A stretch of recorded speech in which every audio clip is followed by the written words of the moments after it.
What is going on, my broskiis? My name is Toadskii, back again, here to bring you guys yet another One Piece Treasure Cruise video. We have tons of news today. I want to start with the Japan stuff. So we're talking about the brand new reveal that just happened on the One Piece Treasure Cruise Japan Twitter account, talking about two brand new legends that are arriving here, which is crazy because we saw like a tease of these characters a little bit ago. They actually teased them a couple of days ago, actually. Where are they? These characters right here. When the 1000th episode of One Piece was airing, they gave us these silhouettes for an Usopp and a Nami, and then also a Jinbe and a Robin character. We'll talk about them in just a moment. But there's also a lot of news on Global, which I will be making additional videos for throughout the day, so stay tuned to the YouTube channel for all of that information. But let's go ahead and get started with the first reveal of one of the Sugo Fest exclusive characters, which is a Nami and an Usopp. Yes, this is a brand new legend, and it is a dual legend, and of course dual legends releasing from now on pretty much are going to be having super swap, which we will be talking about in just a moment. But this is pretty cool. But actually, if we go over to this image, there is a new free-to-play Big Mom, I'm pretty sure, because it's a boss fight. It might not be free-to-play, but there's a new Big Mom, there's a new Soba Mask, and there is also a brand new Shinobu, and it looks like a Shinobu and Momonosuke, which is actually pretty cool, right? Makes sense with the latest episodes that have been releasing. So here's the look at Usopp and Nami, and as you can see here, that Nami is a strength character, Usopp is a psi character, cerebral shooter, barrier penetration, recovery bind, and slot bind. 13 turn cooldown, keep that in mind. But let's jump over to the subreddit Discord. Shout out to Blazing Gamer for giving us the translations here. Let's get into it, okay? The dual captain effect will boost the attack of cerebral, shooter, and free spirit characters by 4.25. Remember, this is their dual captain. 4.25. HP by 1.3 times, and then boost the attack against delayed enemies by an additional 1.2 times, meaning that if you do have their dual captain up and there is a delayed enemy, you will get a 5.1 times boost against that character. It also has a chance to delay all enemies by 1 turn based on the damage dealt in the previous turn, very reminiscent of my main man V1 Katakuri. Pretty interesting to bring that kind of mechanic back. And then it says, at the beginning of each stage, increase the attack timer of all enemies by 1 turn. This is not a delay, by the way, and it also does go through any immunity buff, if I remember correctly. So what it means is like if you enter a stage, the enemy's on a 2-turn cooldown, it automatically gets clicked up to a 3-turn cooldown. That's basically what it means. And we'll talk more about that in a moment, because for this character, it actually does make sense, because you can see here that depending on your damage you dealt, you get that chance to delay, right? So 100,000 or more damage is 20%. You get 50% chance after 1 million damage. After 3 million, it's a guaranteed delay, but after 5 million, it's guaranteed delay through everything. 5 million is a bit excessive, but then again, in today's day and age, it should be relatively easy to achieve. But remember, this is a relatively lower multiplier, and at the moment we don't know what their single captain effects are going to be either, which honestly, looking at this, it's probably going to be pretty bad in my opinion. I don't see it being that good if the dual captain is going to be like this, right?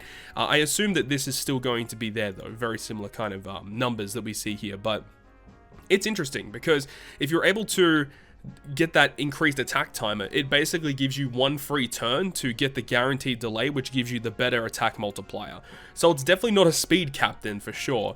Definitely the type of captain you are taking your time with content with to try and get that really high multiplier. Remember though, it is only for cerebral shooter and free spirit characters, so you have to keep that in mind. But let's go over to the special ability, which is a 13 turn cooldown, and this is where things get even crazier, right? Because it has this really cool mechanic.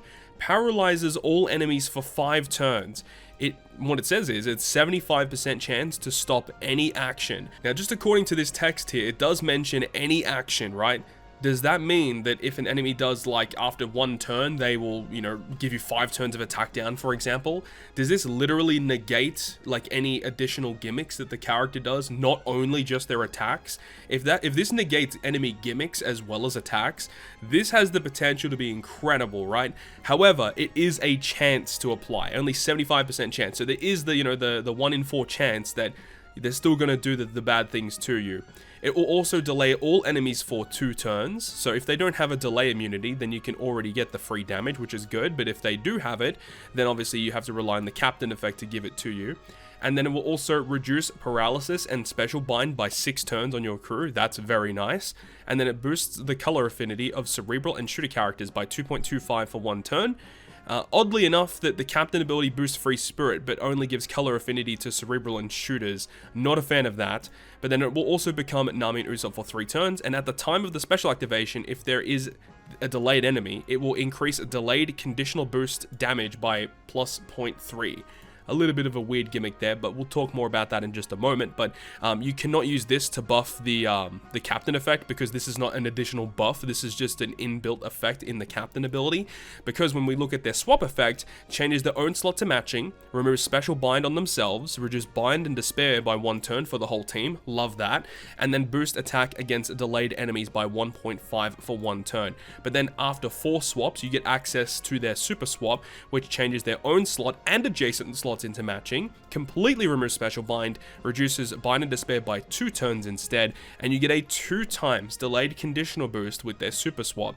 This super swap, honestly, is probably the worst super swap that we've seen. Now, look, it's not going too crazy because we haven't seen, I actually haven't read too much on the new character we'll talk about in a moment, but this is not as exciting as like a Sabo or Ulti Page 1 in my personal opinion. But you can see here that if you use their super swap and then you use their special ability, this becomes a 2.3 conditional boost, and especially if you can get this to activate through immunity. Like, yeah, this character requires a lot of setup, but if you're able to get that to activate, you're going to be outputting crazy amounts of damage, and I think this has the potential to be really good in like Kizuna Clash, for example, because if you can legit just stop them from activating any effect, that's also really good. But if they do have full immunity, I assume that paralysis just doesn't get applied to them, so you have to take that into consideration as well. If this does not go through, or if this does go through immunity buffs, then this has the potential to be very, very interesting.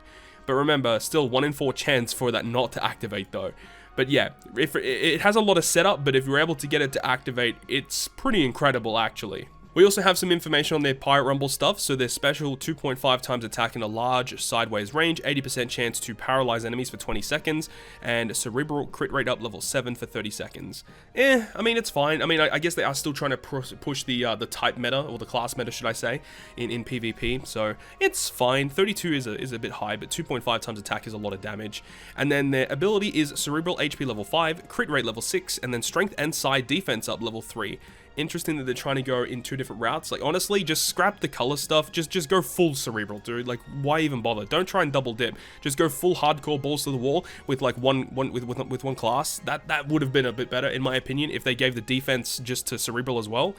Would have been a lot better, but it is what it is. Honestly, I'm not the biggest fan of the character just because of how much setup it requires, but remember, as a sub, it still does provide some pretty good stuff. I mean, utility's pretty good, the color affinity if you are running cerebral and shooters, and then, I mean, delayed conditional isn't really that common in today's day and age, but, you know, if you are able to get some type of delayed effect active, remember that, you know, he does do the delay with himself, and then if you use the super swap, you can get a 2 times conditional boost, so if you are able to get it to activate, yeah, it's pretty good, but I don't know how much I would even use this character if I hypothetically pulled them. Not really the biggest fan of this unit, to be honest. And then we have the secondary legend, which is going to be Robin and Jinbe. So this is pretty cool. We have the full image here. So Robin and Jinbe. Robin is a Dex character. Jinbe is an Int character. Fighter cerebral, and we have what do we have? Pinch healing, enrage, and also ship bind resistance. Very, very interesting.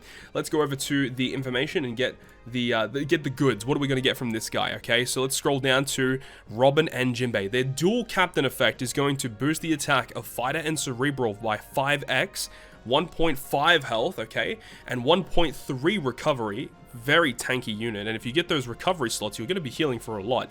And Dex and Int slots are beneficial for Fighter and Cerebral, so very centered around these 2 classes. Reduces damage received by 10%. Okay, 10% damage reduction with a 1.5 health, I mean, that's really good. And at the start of the adventure, reduce damage received above 10,000 by 60% for 99 turns. Okay, that's pretty cool. It allows you to semi-tank death hits. It's not going to help you a lot of the time because, you know, it says damage received above 10,000 by 60%, meaning that, you know, if you're going to take 20,000 damage, for example, you still take the first 10,000 as per usual, but any of the damage that exceeds that 10,000 threshold is then reduced by 60%. So you're still going to be taking like 14k, which is, you know, it is what it is. It's interesting. I don't know how good it actually is, But we'll continue to read. The captain effect's good though. I think it's a good captain effect. But remember, it is a dual captain. This is not like a regular super type character where it's flat 5x all the time. This is a character that's only going to be having like a ranging between a 4, maybe 4.25 for a majority of the fight, unless they've used their special, of course. But let's have a look at their special, which the cooldown is a 13 turn cooldown. It will reduce damage threshold and rainbow shield by 6 turns, and reduce attack down by 6 turns, and then reduce cooldowns of all characters by 2 turns. I love that. And then add 1000 base attack to all characters for 1 turn. Become Robin and Jinbe for 3. Very interesting. Honestly, the first thing that I immediately see straight off the bat is no damage boosting at all. I mean, base stat bonus is obviously a huge benefit, but this character is basically a utility unit. That's just straight up what this unit is. This unit doesn't give you an attack boost, all boost, color affinity, conditional boost, nothing. So this unit is basically like your tanky unit that gives you your utility. That's the whole purpose of this character, which I guess is fine because, you know, Fighter and Cerebral already have some pretty good units. So I don't think that's too bad, but it's just odd to see a character that releases in today's day and age that doesn't give you some type of huge damage boost. Just very different.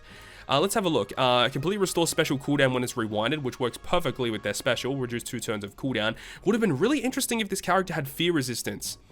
Yeah, that's bizarre. This character doesn't have fear resistance. Okay. The swap effect. It changes adjacent orbs into matching and reduces damage received by 15% for 1 turn. Okay, it's not the greatest, but I mean, adjacent slots matching is fine. 15% damage reduction is okay. But I guess, you know, 15% damage reduction on top of this, because that's good. You're going to be tanking a lot of damage. And then their super swap after 5 swaps changes all slots into matching, reduce damage received by 70% for 1 turn, and recover 3000 health. That's a pretty good super swap. You know, again, just really tanky, but also giving you matching slots as well. Very good for tanking death hits, of course. Like, if you have the super swap active plus this effect from their special, from their captain effect activating this really cool effect, yeah, you're not going to die. Then you just get 3000 heal as well, just for the hell of it. Okay, like it's not wowing me, but it's okay. But once again, there's literally no boosting effect aside from the 1000 base attack bonus. I don't know, this is really weird. You know what I really think, just upon reading these units, right, is in my mind, the way that this is kind of building up is I can see them releasing a bunch of these Straw Hat characters as dual units, and then eventually they just release a new Legend Luffy. Honestly, that's the way that I see it. They're just going to release a bunch of these units. New Legend Luffy is supposed to be used as the captain, and then you have a bunch of these other units to use as subs that make that, like, the whole team really, really good. That's the way that I see it right now, because at the moment, these units by themselves are not wowing me at all.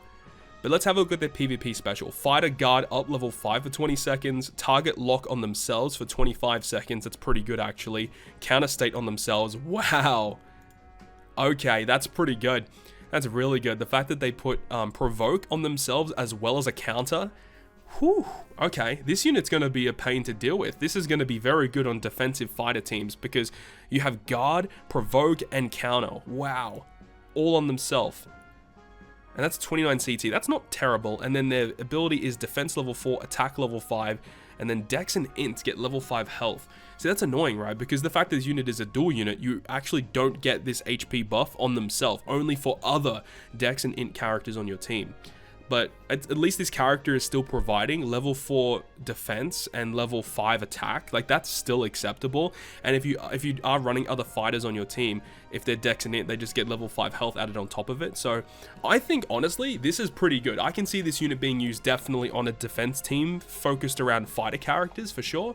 I don't know how useful that's going to be, but still. Pretty interesting unit though. I definitely prefer the Jinbe and Robin over the Nami and Usopp just because of the setup. But again, with Nami and Usopp, if you get that setup correct, that's going to be pretty crazy in terms of damage potential for sure. Plus, remember, this character does still boost free spirit characters, so you get access to a lot of good units via that. But it is weird that their special ability only gives the cerebral and shooter characters the color affinity.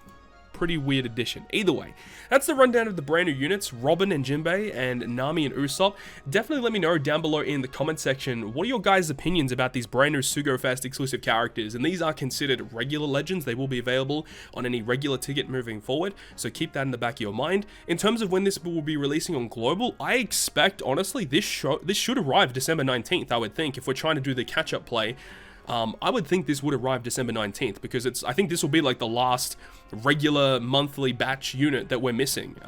I think that makes the most sense, but we'll have to wait and see in terms of when it comes out to global. But hopefully you guys enjoyed this video today, and if you guys did enjoy the video, make sure you go ahead and leave a like, and if you want to stay up to date with all the content that I post, including more One Piece Treasure Cruise content, make sure to hit the subscribe button down below. But on that, guys, I'll see you guys within the next video.